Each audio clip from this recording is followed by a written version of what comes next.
Before watching this video, I recommend that you read the story "Lack of Oxford Comma Could Cost Main Company Millions in Overtime Dispute" from the New York Times.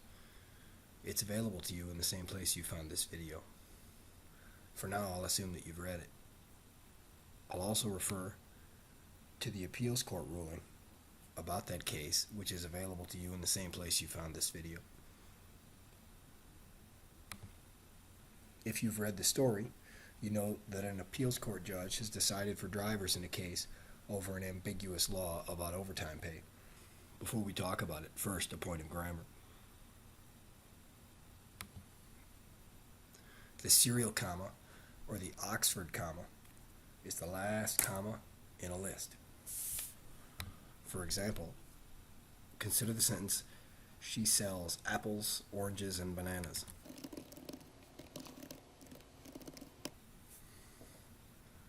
Now you might remember that it's optional to put a comma here. This comma is called the serial comma. It's optional because it usually doesn't matter. Sometimes it does. Consider this sentence. She invited her friends, Al and Barb. If we leave the comma out here, this sentence could mean Al and Barb are her friends, the ones she invited.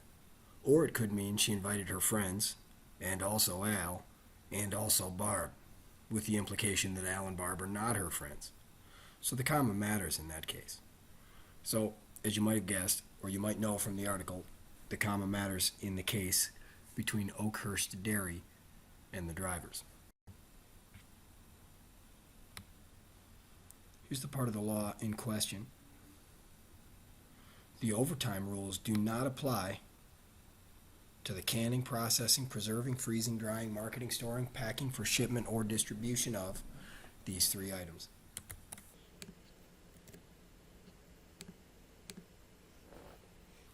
Now the ambiguity here is about whether there should be a comma after shipment or not. Notice the difference between saying freezing, drying, marketing, storing, packing for shipment, or distribution of those three items. If there were a comma there, then distribution would be a separate item on the list, and the distributors, that is, drivers, wouldn't be affected by the overtime law. But without a comma there, it seems like it could mean packing for shipment or distribution, which is a separate reading. That is, the packing is just one item. Now, Oakhurst, the dairy company, says this isn't the correct reading. The correct reading is the same one as if there had been a comma there. And their reason for thinking that is that it's customary, especially in Maine law, to finish a list of items with a conjunction. Here they say the conjunction is or. On the driver's reading of the law, where shipment and distribution go together, there is no final conjunction. The list would just end freezing, drying, marketing, storing, packing for shipment or distribution. There ought to be, they say, a conjunction here if the driver's interpretation was correct. The drivers, for their part, say that this interpretation is the right one, where shipment or distribution is grouped together. Because if it weren't the right one, that is, if Oakhurst's interpretation were correct, then the list would be funny. Canning, processing, preserving, freezing, drying, marketing, storing, packing for shipment, or distribution. It should say distributing, they say, if this is its own item. Each of the groups was arguing that the law is unambiguous in favor of their view. By the way, it would be an interesting exercise to put each of their arguments into standard form. I'll leave that to you for practice. Right now, I want to consider the judge's argument in standard form. Take a second to read what the judge says here. You can pause here and read. Then pause here and read. And finally, pause here and read. Just read to the one.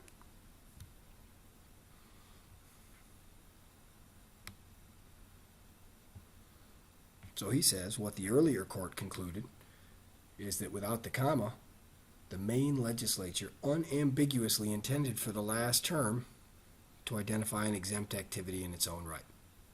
That is, the lower court decided that the comma ought to have been there.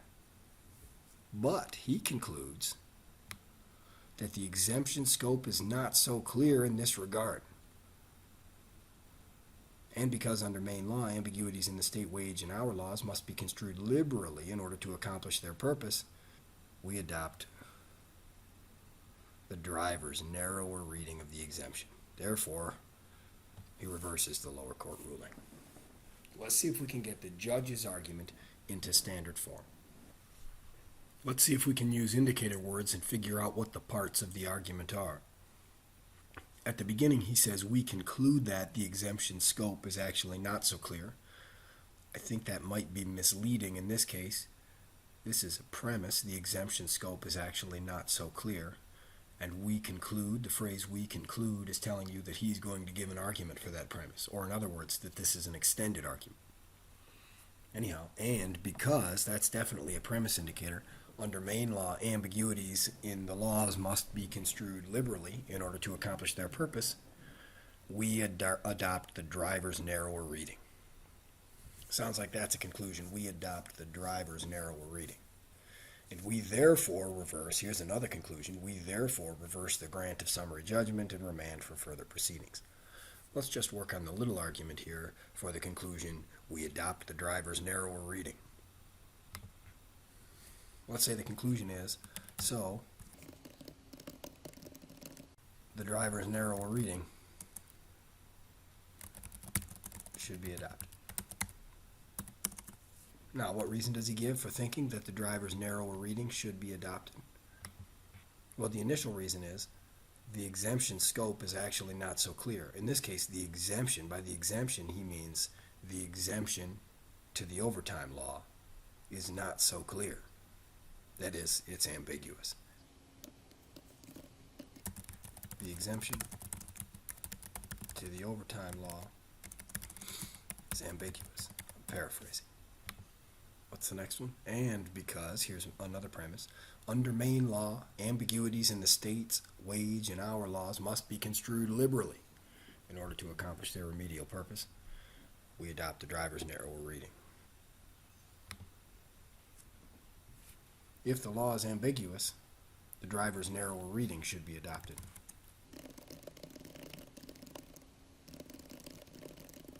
Now, there's more to what the judge said than that. He said if the law is ambiguous, then because of the purpose of the law, the driver's narrower reading should be adopted.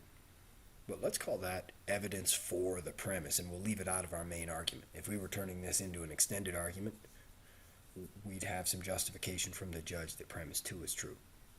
Also, we've already seen the evidence. For one, the exemption to the overtime law is ambiguous. There's plenty of more argumentation below here. The judge goes through pages and pages of arguments for those premises. But we got what we wanted from it. If we filled out the whole argument here, we'd have an extended argument. We've been given some reason to think that the first premise is correct. We've also been given reason to think that the second premise is correct. Not much, but some. Now, when we are evaluating arguments, there are two criticisms we could give. We could criticize the premises, or we could criticize the form of the argument. Right now, I want to talk about the form of the argument. Is this argument valid? That is, do its premises, if true, guarantee the truth of the conclusion? Answering that question is different than answering the question of whether the premises are in fact true. What we can answer relatively easily is this other question about the form. If the premises were true, would that guarantee that the conclusion is correct? When considering the question of the form of the argument, we want to consider the best argument possible. And I see now that maybe I was too careless in writing the argument initially. Premise 1 says the exemption to the overtime law is ambiguous, and premise 2 says if the law is ambiguous, the law itself. But to give this argument the best form possible, we should say something like, if the exemption to the overtime law is ambiguous,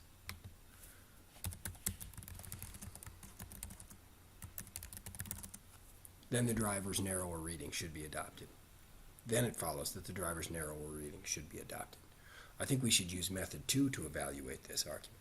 Let's just call premise 1 A.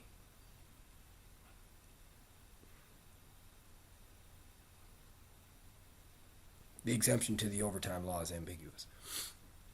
Premise 2 then says if the exemption to the overtime law is ambiguous, that's just A, then the driver's narrower reading should be adopted. Let's call the driver's narrower reading should be adopted. Let's call that sentence N. So if premise 1 is A and the conclusion of this argument is N, then premise 2 just says if A, then N. So premise 1 looks like this, A. Premise 2 looks like this, if A is true.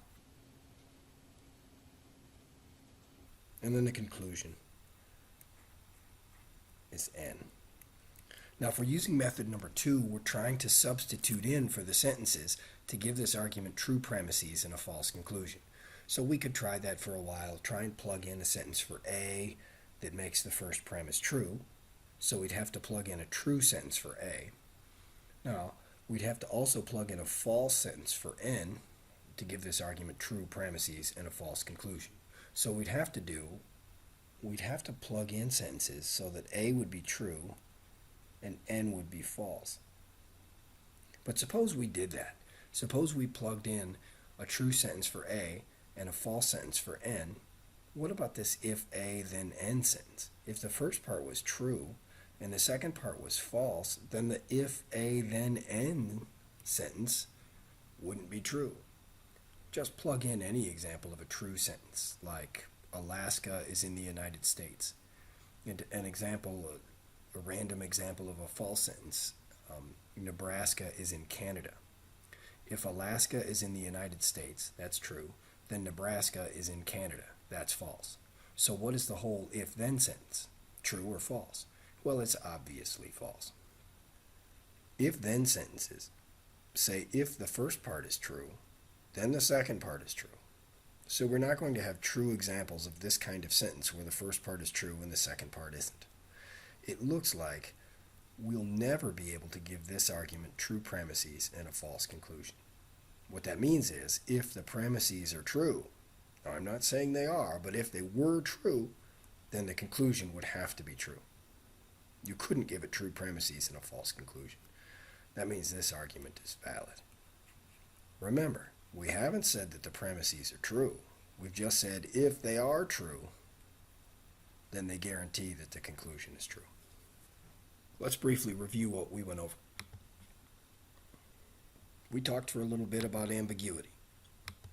Remember, ambiguity is when a single sentence has more than one meaning. We also worked on identifying and reconstructing arguments.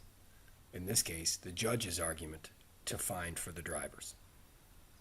Then, we checked to see whether the judge's argument was valid or not.